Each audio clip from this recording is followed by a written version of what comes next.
스모는 스시와 함께 일본을 세계에 알리는 가장 강력한 아이콘 중 하나입니다.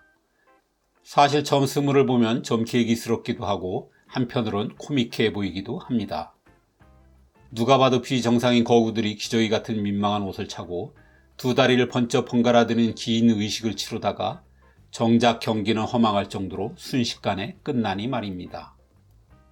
그래도 임팩트만큼은 대단해 한 나라를 홍보하는 아이콘으로 삼기에 스모는 시각적으로 참 적절한 요소들을 고루 갖췄다는 생각이 듭니다.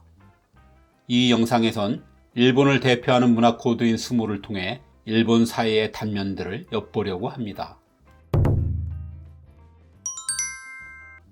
스모와 비슷한 운동은 세계 각국에 꽤 많이 있습니다.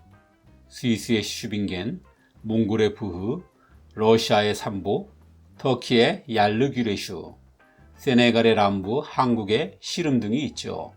몸을 직접 부딪혀 싸우는 그 원초성 때문일 것입니다.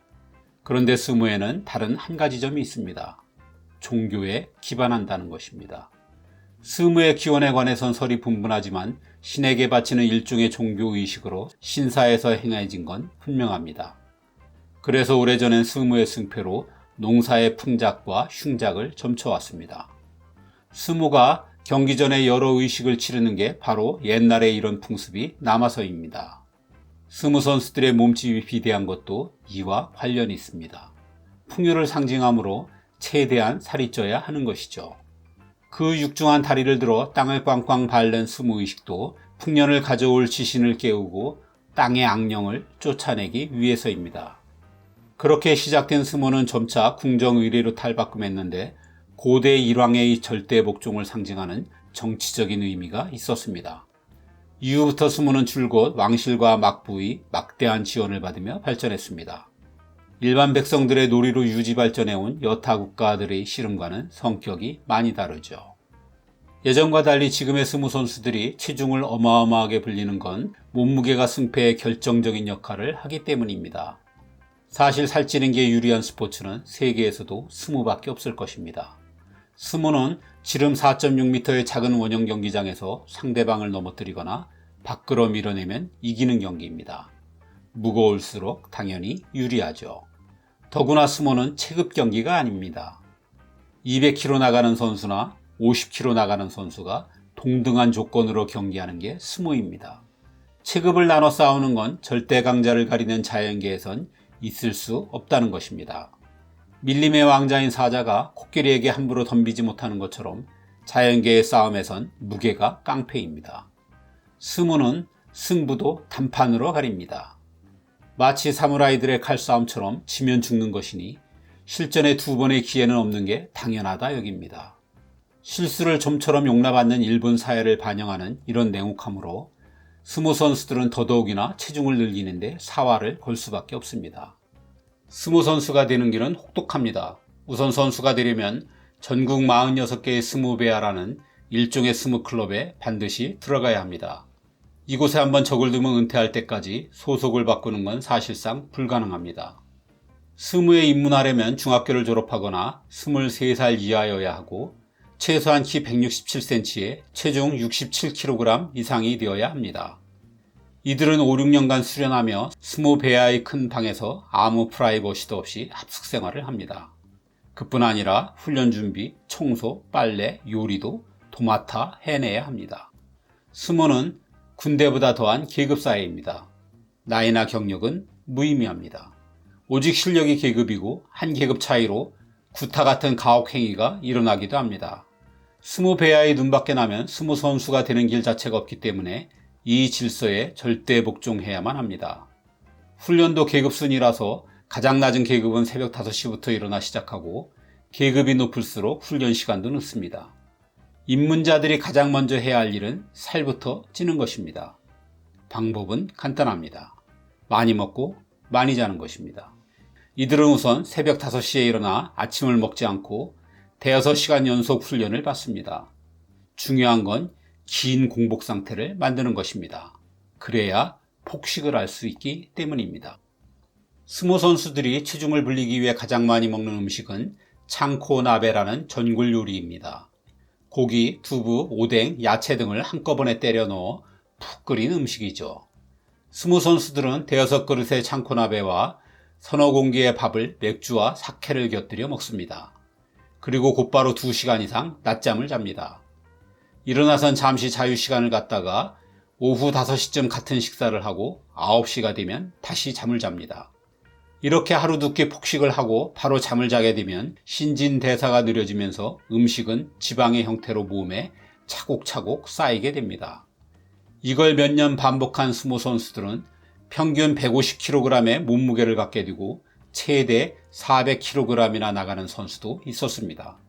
스모 선수들은 이를 밥 고문이라고 부릅니다. 이런 고된 일상을 견뎌야 하는 모든 스모 선수들의 꿈은 최대한 빨리 6번째 계급인 주류가 되는 것입니다. 스모 선수들은 가장 낮은 조노구치에서 가장 높은 요코즈나까지 총 10개의 계급으로 나누어져 있습니다. 주류는 천당과 지옥을 가르는 선입니다.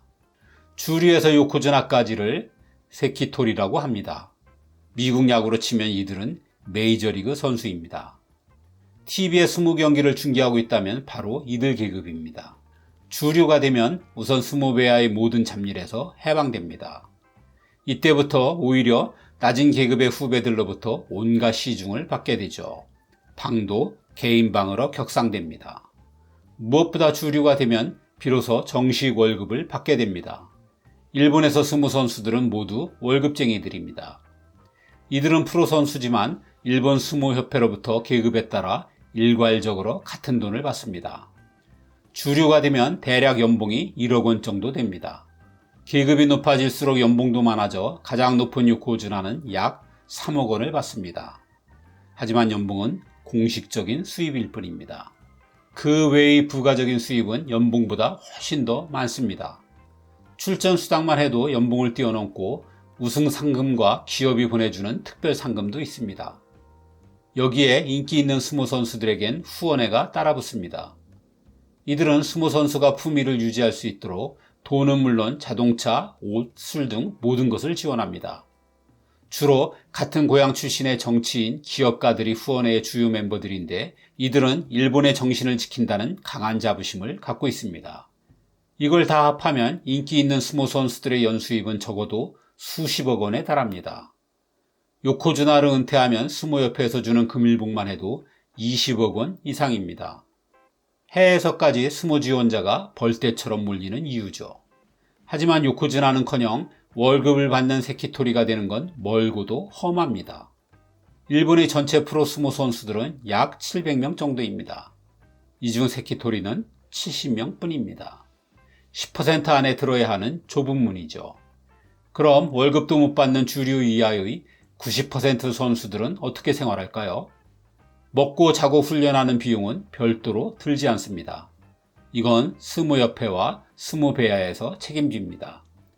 그리고 하급 선수들은 세키토리 선수들의 시중을 들면서 그들이 주는 용돈으로 생활해 갑니다. 스모 선수들이 복종해야 할 대상에는 심판도 있습니다. 교지라고 부르는 이 심판들은 마치 제사장 같은 전통 복장을 입는데 판정의 절대 권한을 갖고 있습니다. 특이한 점은 이 심판들이 기무라와 시키모리 두 가문으로 세습된다는 것입니다. 마치 정치인들의 세습을 연상시키죠. 다른 가문의 사람이 심판을 하려면 반드시 이 가문 중에 하나를 골라 이름을 올려야 합니다. 전부 45명인 교지들도 엄격하게 등급이 나눠져 이들 사이에서도 절대 복종 관계를 이룹니다. 일본의 깊은 곳을 지배하는 신분제 사회인 와 문화가 스모 곳곳에서도 숨어있는 것이죠. 스모는 야구, 축구에 이어 일본의 3대 스포츠로 꼽힐 만큼 일본에서 여전히 인기지만 고민도 많습니다. 무엇보다도 당장은 선수들의 건강이 문제입니다. 몸무게가 계속 늘어나다 보니 현역 스모 선수들의 3분의 2가 고혈압, 당뇨, 심장질환 환자들입니다. 아무래도 운동량이 줄어드는 은퇴 선수들은 문제가 더 심각합니다. 일본 남성의 평균 수명은 81.5세입니다. 335명의 선수를 대상으로 한 스모 선수의 체격과 수명이란 연구에 의하면 현재 스모 선수의 평균 체중인 150kg이 넘는 선수들은 대부분 50세 이전에 사망했습니다.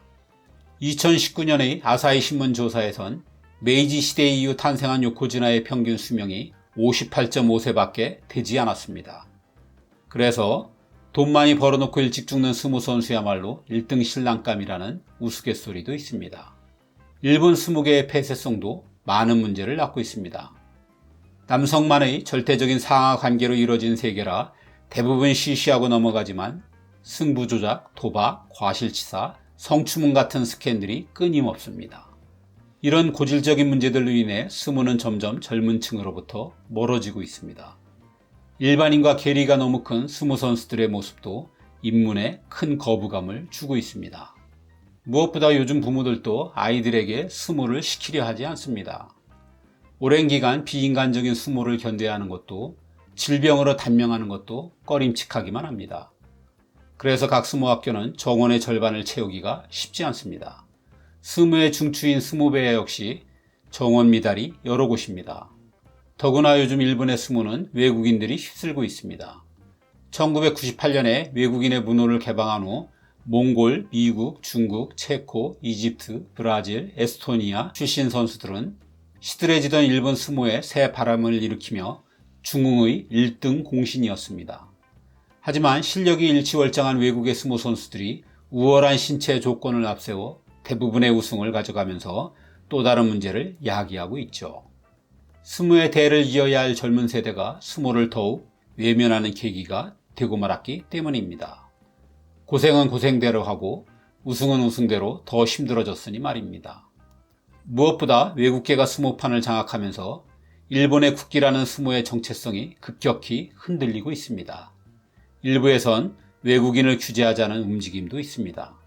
하지만 인기 하락의 계기가 될까봐 이러지도 저러지도 못하고 있죠.